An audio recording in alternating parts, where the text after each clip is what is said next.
जितना तुम तुम्हारे थॉट्स को कंट्रोल करने की कोशिश करते हो, तुम्हारा माइंड उतना ही ज्यादा लाउड हो जाता है। तुमने नोटिस किया होगा, रात को सोने जाओ तो mind future, past, fear, regret सब एक साथ चालू कर देता है। लेकिन शिव सूत्र किताब कहती है, समस्या तुम्हारे थॉट्स में नहीं है, समस्या तुम्हारे थॉट्स के साथ में तुम्हारी आइडेंटिफिकेशन की है। तुम माइंड को कंट्रोल करना चाहते हो, तुम थॉट्स को कंट्रोल करना चाहते हो, और शिव कहते हैं सिर्फ देखो। आज जो टेक्निक मैं तुम्हें बताऊंगा, ये 5000 साल पुराना अवेयरनेस मेथड है। ना एफर्मेशन, ना मोटिवेशन, ना पॉजिटिव थिंकिंग, बस एक छोटा सा इनर शिफ्ट और ओवर थिंकिंग की पकड़ को जड़ से उखाड़ के फेंक देंगे। ओवर थिंकिंग तुम्हारे थॉट्स की क्वांटिटी नहीं होती। ओवर थिंकिंग का मतलब है तुम्हारे माइंड का तुम्हारे हर थॉट को पर्सनल बना लेना। सपोज तुम अपनी लाइफ के अंदर कुछ करना चाहते हो और तुम्हारे पास एक आइडिया है, उस आइडिया के साथ में एक थॉट आया कि अगर ये आइडिया सक्सेसफुल नहीं हुआ तो पूरा फ्यूचर खराब हो सकता है। अब तुमने उस थॉट को पकड़ लिया, उस थॉट के अंदर घुस गए, फिर होगी इमेजिनेशन, फिर होगा विजुअलाइजेशन, फिर आएगी एंजाइटी। लेकिन शिव सूत्र कहते हैं चैतन्यम आत्मा, तुम थॉट्स नहीं हो, तुम वो प्योर अवेयरनेस हो जो थॉट्स को देख रहा है, द ऑब्जर्वर। क्लाउड्स बदलते रहते हैं, स्काई डिस्टर्ब नहीं होता, बादल आते जाते रहते हैं, आसमान को कोई फर्क नहीं पड़ता। बिल्कुल ऐसे ही थॉट्स बदलते रहते हैं, अवेयरनेस डिस्टर्ब नहीं होती। अब एक्चुअल प्रैक्टिस को समझो।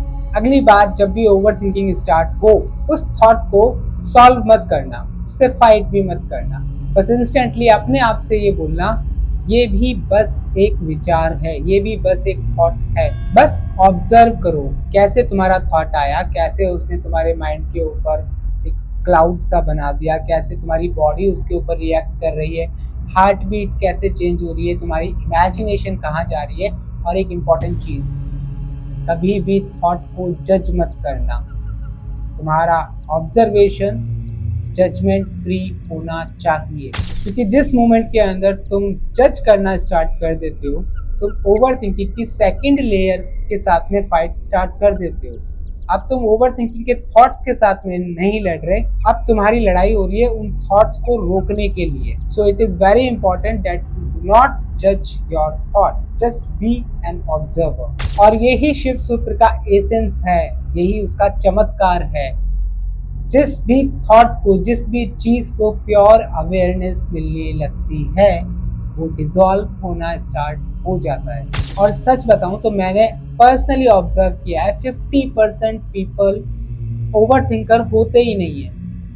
उनको लगता है कि वो ओवर थिंकिंग कर रहे हैं, बट एक्चुअली में वो उस मोमेंट के अंदर अनसेफ फील कर रहे होते हैं। उनका माइंड ऐसे थॉट्स प्रोड्यूस करता है ताकि उनको ये फील हो कि तुम्हारा फ्यूचर सेफ है। और इसीलिए सिर्फ थॉट्स को स्टॉप करना, थॉट्स को कंट्रोल करना, डिम करना काफी नहीं है। बॉडी को भी फील करवाना पड़ता है कि you are in safe zone. अभी एक डीप ब्रेथ लो, ब्रेथ अंदर जा रही है और बाहर आ रही है। कुछ कंट्रोल मत करो, सिर्फ विटनेस बनो। और जब तुम्हारी विटनेसिंग डीप होती जाती है, तुम्हारा साक्षी भाव बढ़ता जाता है, तब एक स्ट्रेंज साइलेंस अपीयर होता है। थॉट्स कंप्लीटली डिसअपीयर नहीं होते, लेकिन उनकी ग्रिप टूट जाती है। पहले तुम हर विचार के गुलाम बन के रह रहे थे, और अब तुम एक साक्षी भाव से उस विचार को जब देखोगे, ऑब्जर्व करोगे अवेयरनेस के साथ में, तो उस थॉट का तुम्हारे ऊपर से कंट्रोल छूट जाएगा। ऑन द अदर हैंड, तुम्हारा उस थॉट के ऊपर कंट्रोल आना स्टार्ट हो जाएगा। क्यों? क्योंकि तुम अब ऑब्जर्वर हो, और ऑब्जर्वर के पास में एक फ्रीडम होती है। तो नेक्स्ट टाइम जब भी तुम्हारा माइंड लाउड हो, ओवर थिंकिंग स्टार्ट हो, तो याद रखना, तुम्हारा गोल थॉट्स को डिस्ट्रॉय करना नहीं है, तुम्हें बस उस थॉट प्रोसेस से अलग हो जाना है। Be the observer. शिव सूत्र कहते हैं जागरूकता ही मोक्ष का दरवाजा है। और अगर तुम इस वीडियो से अपने आप को लिंक कर पा रहे हो, तो कमेंट में लिखो I am the observer. And wait, अब जो मैं बोलने वाला हूँ वो शायद तुम्हारी सेल्फ हेल्प अंडरस्टैंडिंग को ब्रेक कर दे। तुम सबसे ज्यादा ओवरथिंक किस चीज पे करते हो? फ्यूचर, रिलेशनशिप या सेल्फ डाउट? कमेंट में बताओ। और ऐसी ancient awareness techniques, ancient wisdom के लिए चैनल को अभी सब्सक्राइब कर लो, क्योंकि यहाँ पे स्पिरिचुअलिटी सिर्फ फिलॉसफी नहीं, प्रैक्टिकल एंशियंट प्रैक्टिसेस हैं जो हेल्प करती है तुम्हारी लाइफ को बेटर बनाने में। मिलता हूँ अगले वीडियो में, तब तक नमस्कार।